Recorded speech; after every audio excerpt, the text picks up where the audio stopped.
Welcome back, guys. Andy Pry here with Milk and Cookies Total War, bringing you another first-person replay commentary for Total War Rome 2. This was a Seleucids and Rome 1v1 that I played in quick battle today, actually, and it was pretty interesting. I wouldn't say that my opponent was the best player of all time. He certainly was not, but I think that this replay does demonstrate a couple of pretty interesting things.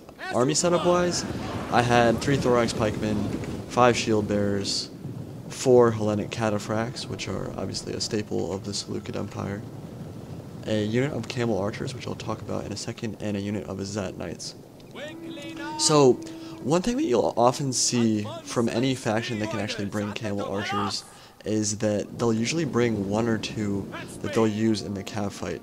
Now, what a camel archer actually does for you is it gives you an extra morale penalty to the enemy, and while they are awful in melee with only 8 melee attack and really not a lot of armor or health, they do give you that fear penalty in a cav battle that can actually win you cav fights that you normally wouldn't be able to. And they also give a fear penalty to... Actually, I'm not sure if they give a fear penalty to infantry or not. That's one thing that I'll have to check later on.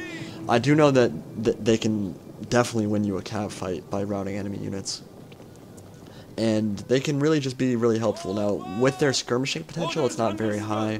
Honestly, you'll see that a little bit later in this battle, that I'm shooting directly into the flank of a Praetorian Guard, and even after like 4 or 5 volleys, it really doesn't end up doing very much. But what it does do, what camel archers do for you, is that they just piss people off. Nobody likes to get shot for a long time. Nobody likes to get skirmished, and so even though they might not be getting very many kills, they can really kind of piss your opponent off and make him do some stupid things, which definitely happens this battle. So, right here is about the first time that I was able to see what Rome was doing. I had first thought about deploying right here, and then going up the hill and going to the top of the hill just to prevent my opponent from basically doing what he's doing, which is running to the top of the hill to camp. Which is what I was kind of afraid of what he was doing, but I was like, hey, this is quick battle, there's no way he would do anything like that. But I mean, it's quick battle, which is why he would do it. Like, it's on the leaderboard, so people are going to do what they have to do to win. And you know what, honestly, there's no real problem with it, if I look at it from my perspective, because, like, I completely understand why he's doing this. I'm the Seleucids, I have extremely powerful heavy cavalry with the Cataphracts. If he can kind of get himself into a choke-pointed kind of area, where he can use his Triarii very effectively, and like on a hill, which will nullify the charge of my Cataphracts, that's a very good idea.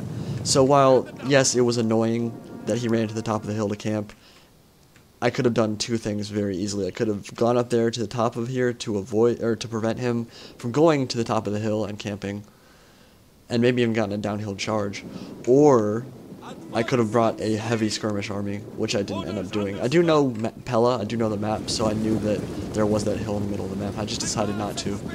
So yeah, like I said, I have the 3 thorax pikemen, 5 shield bearers, and only the 1 skirmish unit. So it is a very heavy rush build, and it means that if perhaps he had played a little bit better, he would have been in a much better shape to win this game. Because tactics-wise, I think he's in very good shape. He kind of has an army that can deal with mine pretty well. He has a lot of heavy infantry, which can grind down shield bearers in a long melee engagement. And he has some good melee cav, which the Praetorian cav can beat Cataphracts if they... I don't know if they can beat them, but they can really do a lot of damage if Cataphracts don't get the charge off, which is going to be honestly really hard for me to do, get a good charge off because of the hill that he's on. He is going to go into Tetsudo with his Praetorian Guard and his Praetorians.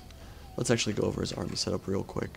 Evocati cohort, and then a bunch of Praetorian Guard. I think those are the 2 that he brought. And then he does have some Praetorian cav and a general hidden back here in the woods, and a Triarii to protect his flank. So he was smart to bring a Triarii.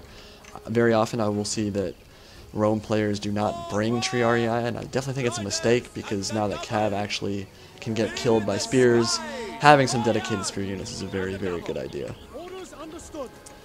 So yeah, you can see, the shields aren't even facing where the archers are coming from, where the arrows are coming from, and I haven't gotten any kills in a couple volleys. One thing you definitely want to do when using any kind of archer unit now is turn off fire at will. definitely want to do that because they do not shoot at the units you tell them to shoot at half the time. They were shooting at the tree REI, which is honestly the unit that I probably should have been targeting considering how much cav I have, but I ended up shooting at the Praetorian Guard instead. And yeah, I mean, 1 kill in 5 or 6 volleys. And remember that camel archers only have 15 volleys, so you're never gonna get a lot of kills with the arrows themselves, but it's the other stuff they can do, like scare cavalry, that is why you want to bring these guys. Very, very silly move from my opponent here. He's gonna bring his Praetorian cav right after my camel archers directly into a pike unit. Like I said, harassing your opponent can make him do stupid things, and he's going to do something really stupid here. He's going to send all of his cav forward into my Cataphracts on level ground, which is, he didn't have to take this cav fight. I mean, if he had kept his infantry line close to his cav, he would have been in really good shape to beat my Cataphracts, actually. Instead, he's going to send them unsupported, and my Cataphracts are going to be able to get rear charges off into the back of his Praetorian cavalry. I kind of understand where he was coming from in the terms of that he didn't want to get skirmished down, but I think he should have realized that camel archers frankly can't get a lot of kills with the arrows themselves. And so he allowed himself to get harassed and be like, oh, I don't want him to shoot me a lot. And it ends up really hurting him because he's going to lose 3 cav units basically for nothing. He's going to send his tree REI in, which is smart. Should have happened much sooner though. And these Praetorian cavalry should go down pretty easy.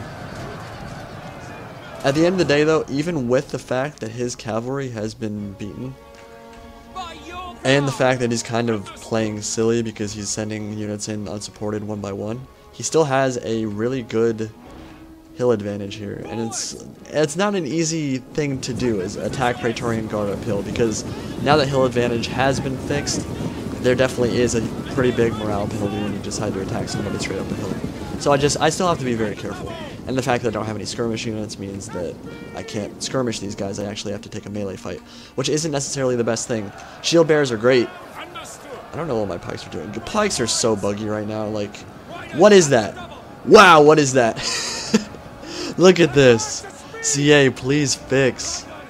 I have no idea. Half the units facing one way, half... I don't even know. That's so silly. Okay, anyway, it's still going to be kind of difficult for me to attack him because shield bearers, like I said, they last in melee a very, very long time, but they don't have that killing power. So attacking uphill can definitely be kind of a scary thing, especially when you're going against 71 attack Praetorian Guard. Pikes are so buggy right now, it's insane. I will be able to surround these tree REI though, and he is deciding to commit some more Praetorian Guard. And at this point I've cleaned up his calves, so what I'm going to do is flare out some Hellenic Cataphracts to one flank, flare out some others to the other flank, and then keep my pikes in the middle and send up some shield bearers to just tie down these Praetorian Guard while I clean up the guys that have pretty much allowed themselves to get completely surrounded. One thing that I have been kind of regretting, guys, is that a bunch of the RTK players that I used to play with a lot just haven't been playing the game. They're not happy with the status of Rome 2. They don't think it's that fun. I can't really blame them. I enjoy the game. I think it is a lot of fun, but it isn't the multiplayer experience that a lot of the competitive players wanted. And that means that my quality of replays, I don't think have been anywhere near as good as they were perhaps in Shogun 2. And I do apologize for that. I've been trying to get really good replays against good players, and I have gotten a couple. This isn't really one of them, but there were a couple things I wanted to talk about, which is why I'm uploading it. But realize that I will get more good replays against good players where they're not doing really stupid tactics. And yeah, I guess that's all I have to say about that. Back to the replay.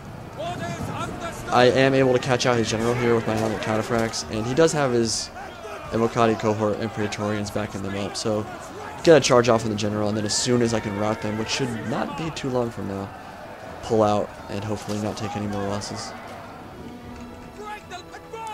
This should be a very nice charge, so I think we can go to cinematic cam. Get him!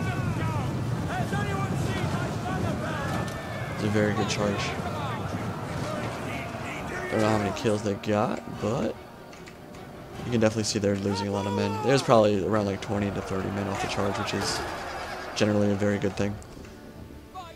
So I have these guys, these Praetorians, surrounded in the middle of the fight, and continuous hammer and anvils are the name of the game for me at the moment. Don't want to leave your Cataphracts in too long, even though they are very, very tanky, and he has a Pila in his ass. Even though they are very tanky and have very high armor and base health, Praetorians with 74 melee attack can still cut through them very, very easily, so you don't want to leave them in too long. Is that Knight's going into melee? Nice rear charge off here.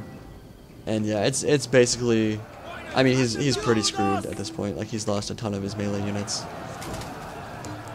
But certainly, I think the takeaway from this game, or one thing that, it's not really a takeaway from this game, but what's really kind of important, if you're going to be using a faction like Egypt or the Seleucids, I do think bringing one camel archer is often a very good strategy if you plan on taking a cavalry fight early on in the battle.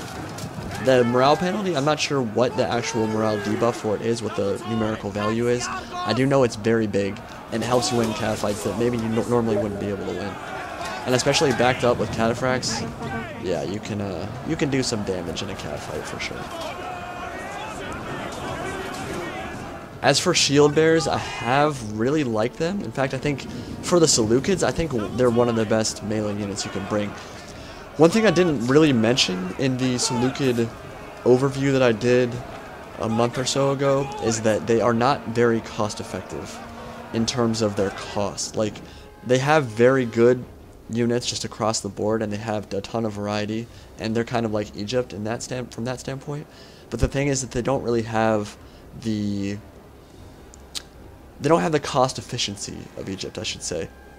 And what I mean by that is that, yeah, like a bunch of their guys, the Hellenic Cataphracts, the Silver Shield Pikemen, the Silver Shield Legionnaires, those guys are Silver Shield Swordsmen. Those guys are all over 1,000 talents, which means that they're not really cost effective. Shield Bearers, on the other hand, are 870 talents, and they can do a lot of damage in a melee fight and just basically tank and survive for a long time. So what I found is I want to spend a ton of money on the Hellenic Cataphracts because they are an amazing unit to bring.